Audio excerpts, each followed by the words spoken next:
ఐక్యత నశించాలి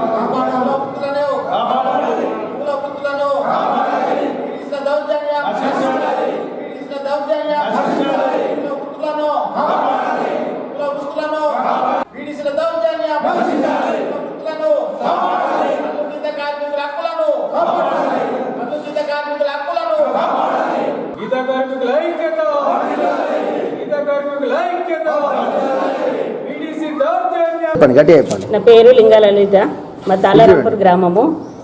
అయితే ఎప్పుడు శ్రీరామనవమికి ఒక రోజు ముందు కుంకుమార్చన జరుగుతుంది. ఎప్పట్లాగానే మైకులు అనౌన్స్ చేసిండ్రు, అందరం వెళ్ళినాము. మహిళలందరూ కుంకుమార్చనకు రావాలా, అందరు రావాలంటే అందరం వెళ్ళినాము.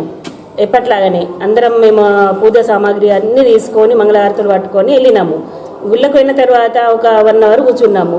1 అవర్ కూర్చున్న తర్వాత అందరూ పంతులు రాలేడు, పంతుల కోసం వెయిట్ చేసినాము.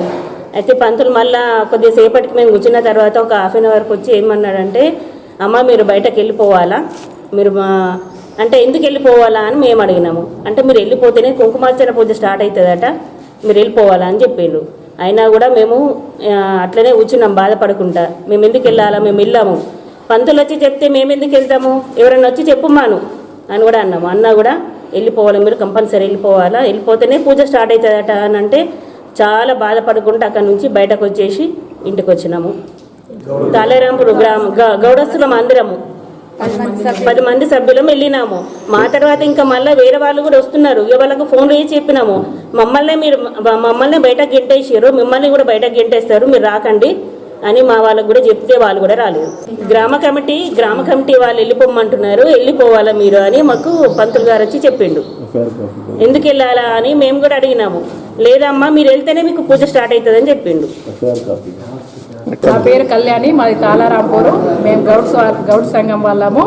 మేము గుడికి ఎప్పుడు సంవత్సరానికి వెళ్ళినట్లు అట్లనే కుంకుమార్చానికి వెళ్ళినాము.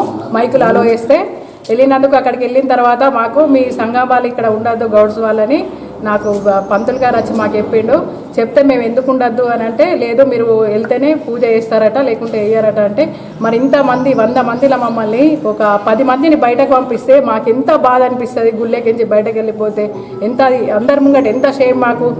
మేము ఏం తప్పు చేసినాము, మా సంఘంకు వాళ్ళకు ఊరు వాళ్ళకు గొడవలు ఉన్నాయి. గొడవలు ఉంటే అది మాకు చెప్పాలి. మా ఆడవాళ్ళని గుళ్ళెకించి పంపిస్తే అది ఎంత కరెక్ట్, అదో న్యాయం? అసలు గుళ్ళెకించి పంపేయడానికి అధికారం ఉందా ఎవరికన్నా? గుడి అన్నప్పుడు అందరిది, పూజ అన్నప్పుడు అందరు చేయాలి. ఓన్లీ గౌడ్సే వెళ్ళాలని ఏమున్నది అక్కడ? మరి మాకు ముందు ఒక రోజు ముందు ఇన్ఫర్మేషన్ ఇవ్వాలి మా గౌడ్స్ వాళ్ళకు. ఎందుకు ఇవ్వలేరు? గుళ్ళకి వెళ్ళిన తర్వాత పంతులు గారికి చెప్పి పంతులతో ఎందుకు ఎప్పియాలి? మీరు గ్రామ కమిటీ వాళ్ళే చెప్పాలి. గ్రామ కమిటీ వాళ్ళు మాకు తెలియజేయాలి, ఇట్లా మీ వాళ్ళు రావద్దు ఈరోజు గుడికి అని చెప్పాలి. పంతుల్ని కూడా మధ్యలో ఇన్వాల్వ్ చేసుడు ఎందుకు? పంతుల్ని పంపించడం ఎందుకు? పంతులు కూడా వాళ్ళు చెప్పమంటే చెప్పిండు. తప్పంతా ఇప్పుడు గ్రామ కమిటీ వాళ్ళది.